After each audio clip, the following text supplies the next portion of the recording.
껌 씹듯이. 진짜? 나 처음 들어봐. 나도. 나는 그때 이제 물을 머금고 있어 그때.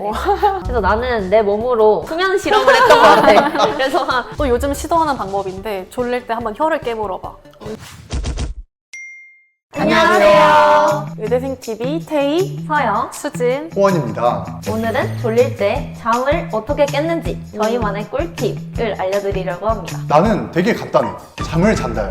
맞아. 완전 공감. 그런데 낮잠을 잤음에도 불구하고 잠이 안 깬다? 그럼 그거는 그냥 수면 부족인 거야. 나도 그 쪽잠 자용이라고 유튜브 영상이 있거든. 막 15분, 20분 이런 거 있는데 막 요란하게 막 깨워주는 게 있단 말이야. 막 그런 영상으로 막 잠을 자고 막 그랬던 것 같아. 맞아. 사실 나도 지금 이제 공부하다가 진짜 졸리면 딱 15분. 이 15분을 꼭 지켜서 자거든. 근데 자다 일어나도 졸릴 때가 있어. 그렇지 않아? 맞아, 나 오히려 그래서 자다 일어나서 졸려서 10분 뒤에 또 자고 또 자고, 또 자고, 또 자고. 이럴 때는 사실 무조건 나가서 세수를 하거나 아니면 진짜 호원 오빠 말대로 무조건 밤에 잠을 더 자는 게 깨는 방법인 것 같아. 자기가 수면 부족인 걸 알더라도 막 당장 내일이 시험이야. 아니면 몇 시간 뒤에 시험이야. 이러면은 자고 싶어도 잘 수가 없잖아. 그럴 때 잠 깨는 꿀팁이 있을까? 근데 사실 나는 그런 상황이라면은 실제로 몸이 잠이 안 와. 맞아. 너무 급해서 맞아, 잠이 진짜. 진짜 안 오고 맞아. 발을 계속 동동 구르게 되거든. 맞아. 근데 밤을 새야 되거나 할 때는 어쩔 수 없이 잠이 오는 경우 있지. 그때는 나가서 찬바람 쐬면서 뭐 핫식스라든가 그런 에너지 드링크 마셔주는 맞아. 것도 이제 다들 커피를 말해줬는데 혹시 여기 커피 안 마시는 사람 또 있어? 나 커피 안 마셔. 그치. 나도 이게 커피를 먹으면 부작용이 너무 심해서 잘 안 마시거든. 그럼 잠을 어떻게 깨? 그래서 나는 이 고등학교 때 얘기를 하자면 내가 전부터 늘 말해왔던 게 있는데 바로 치약을 머금는 거야. 진짜? 치약을 뭐? 물에 먹는다고? 치약을? 독하다. 진짜 근데 독하다. 치약을 많이 먹는 게 아니라 그러니까 먹는 게 아니라 어. 이제 한 이만큼 정도 짜가지고 계속 씹는 거야. 껌 씹듯이. 진짜?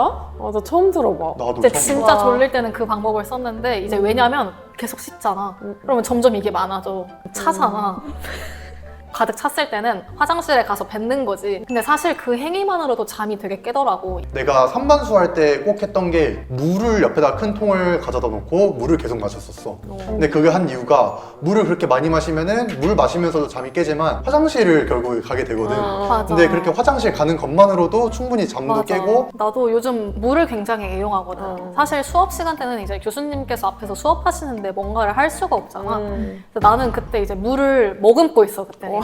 되게 머금는 거 잘한다. 나는 몬스터 이런 건 먹긴 했는데 이제 그게 몸에 좋지 않잖아. 그래서 나는 그 스탠딩 책상이 고등학교에 있었단 말이야. 그래서 너무 좋지. 이제 앉아서 안 되겠다 싶으면 이제 서가지고 공부를 했던 것 같아. 나도 스탠딩 책상 진짜 많이 애용을 했던 것 같고 나만의 꿀팁은 일단 몸을 춥게 해야 돼. 일단 따뜻한 맞아. 방에 이렇게 약간 이불 덮고 이런 식으로 있으면 무조건 졸리거든? 그러니까 일단 창문 무조건 열고 겨울에도 난방에서 꽁꽁 싸매서 공부하는 게 아니라 겉옷 다 벗고 반팔 입고 공부한다던가 와, 이런 진짜? 식으로 몸을 춥게 만들면은 잠이 잘 안 오더라. 그럼 다들 식곤증 같은 건 어떻게 해결했어? 그치. 나는 그럴 때는 그냥 잤어. 나는 내 루틴이 있는데 저녁이나 점심 먹고 무조건 졸리단 말이야. 그럴 때는 그냥 10분이나 20분, 30분 정도를 그냥 자고 말짱해진 정신 상태로 다시 공부하는 게 루틴화를 시켜버렸어. 못 잘 수 있는 상황이 있잖아. 예를 들어 우리 점심시간 같을 때 밥 먹고 잘 시간이 없잖아. 바로 수업을 하다 보면. 이제 그럴 때 내가 사용하는 방법은 밥 먹고 한 10분 정도 걷는 거야. 그치, 산책 같은 거. 걸으면서 이제 좀 배도 가라앉히고 정신 환기도 하면서 내가 실제로 그렇게 해보니까 진짜 좀 덜 졸더라고. 아무리 막 9시간, 10시간 자는데도 졸리다고 하는 친구들이 많단 말이야. 그런 친구들한테는 어떤 조언을 해줄 수 있을까? 난 사실 잠은 잘수록 느는 거라 생각해. 그치. 무작정 9시간, 10시간 자면은 그 친구는 평생 9시간, 10시간 이상을 자야 개운하다고 느낄 맞아. 거야. 그러니까 아예 수면 패턴을 바꿔서 7, 8시간만 딱 자는 정도로 생활습관 교정을 해줘야 그 맞아. 친구가 딱 그 정도만으로도 충분하다고 느낄 것 같아. 그 애를 진짜로 자세히 살펴봐야 된다고 생각해. 왜냐면 분명히 밤에 핸드폰으로 게임을 할 수도 있고 잔다고 맞지. 생각했는데 안 실제로 잔다. 그 사례가 나였어. 아이고. 우리 엄마는 내가 잠을 7시간, 8시간 잔 줄 알지만 나는 고등학교 때 항상 4, 5시간만 잤거든. 다들 게임하느라. 참 어머니가 보면 안 될 것 같은데. 나는 성인이 되고 나서 다 고백했어. 우리 엄마는 내가 공기계도 없는 줄 알았지만 난 공기계도 2개를 가지고 있었어. 엄마 사랑해.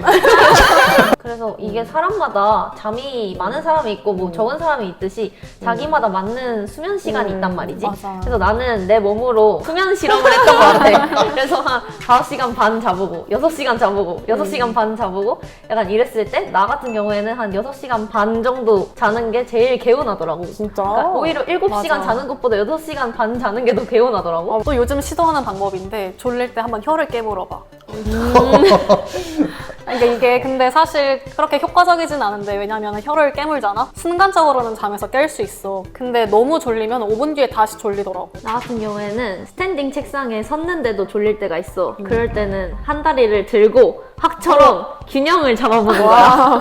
그러면은 넘어지지 않기 위한 정신 집중이 필요하기 때문에 졸음에 빠지진 않을 수 있어. 나도 한번 집에서 너무 졸릴 때 이제 벽에다가 다리 찢기 하고 엎드려서 한번 공부를 해본 적이 딱 한 번 있었어. 나는 되게 눈이 시원해지는 인공 눈물이 있거든? 그런 거 막 뿌리고 아니면 눈을 막 이렇게 억지로 막 벌리고 있고 막 억지로 감기는 눈을 뜨게 하려고 막 눈동자로 별 그리기 뭐 이런 거 하면서 막 좀 그랬던 것 같아. 좀 유튜브를 딱 들어가잖아? 귀신같이 또 잠이 깨. 막 유튜브 그거는 영상 하나 보려고 소름 하면 막 돋지. 집중력이 너무 좋아지고 막 무한도전 한 편 막 보잖아. 막 갑자기 또 잠이 딱 깨게 되더라고. 근데 그게 소름 돋는 게 뭐냐면은 와 그렇게 해서 잠 깼다 하고 유튜브를 끄니까 바로 잠이 와. 맞아. 내가 수면의 질 관련해서 조금 더 얘기하고 싶은 건데 내가 수업 시간에 배운 거기도 하거든. 이게 수면의 질을 관리하는 게 굉장히 중요하다라고 하고 거기에 이제 포함되는 사람들이 뭐 적정한 온도로 자고 있는지 뭐 수면 무호흡 같은 거 있어. 좀 뚱뚱하거나 좀 체형이 큰 사람들은 수면 무호흡이 올 수도 있어서 좀 체형 관리가 필요한 사람들은 그런 것도 고려를 해볼 수 있을 것 같고 그다음에 방금 앞서서 태희가 말했듯이 뭐 1시간 반씩 자는 거 있는데 그것도 렘 수면 주기가 1시간 반이어서 뭐 1시간 반, 3시간, 4시간 반, 6시간 맞춰서 자라라고 하는 게 있는데 나는 사실 그걸 통해서는 느낀 건 없는 것 같아. 내 몸이 4시간 반 잤을 때 진짜 상쾌하다 이런 거는 딱히 없었던 것 같은데 동기들 보면은 렘 수면 오늘 3바퀴 돌리고 왔더니 너무 딱 좋았다. 네, 3바퀴 돌리고 왔다는 게 4시간 반 자고 왔다는 거거든. 그것도 사람마다 또 다른 것 같아서 그래서 이렇게 다양한 것들을 다 고려해서 본인의 수면의 질을 개선해보는 것도 좋은 방법인 것 같아. 방금 되게 의대생 같았어. 그리고 또 한 가지를 추가해서 말해보자면은 기면증이란 게 있어. 기면증이 진짜로 본인도 모르게 갑자기 잠드는 그런 거거든. 근데 거기 안에 보면 뭐 탄력발작이라는 그런 증상도 있고 그런 게 뭐냐면은 탄력발작 같은 경우에는 뭐 갑작스러운 감정의 기복이 생겼을 때 갑자기 졸음에 빠지는 그런 증상이거든. 근데 만약에 뭐 학부모님들께서 본인 아이가 그런 증상이 있다 하면은 정신과로 내원을 해보는 것이 좋은 것 같아. 그래서 만약에 잠을 충분히 잤음에도 불구하고 낮에 계속 존다 그러면은 기면증일 수도 있으니까 그런 친구들은 특별히 관리가 필요할 것 같아. 자, 그럼 이렇게 우리만의 잠 깨는 꿀팁을 한번 풀어봤는데 여러분들도 저희가 말씀드린 이런 꿀팁들을 잘 활용하셔서 관리를 잘 하셨으면 좋겠습니다. 그럼 안녕.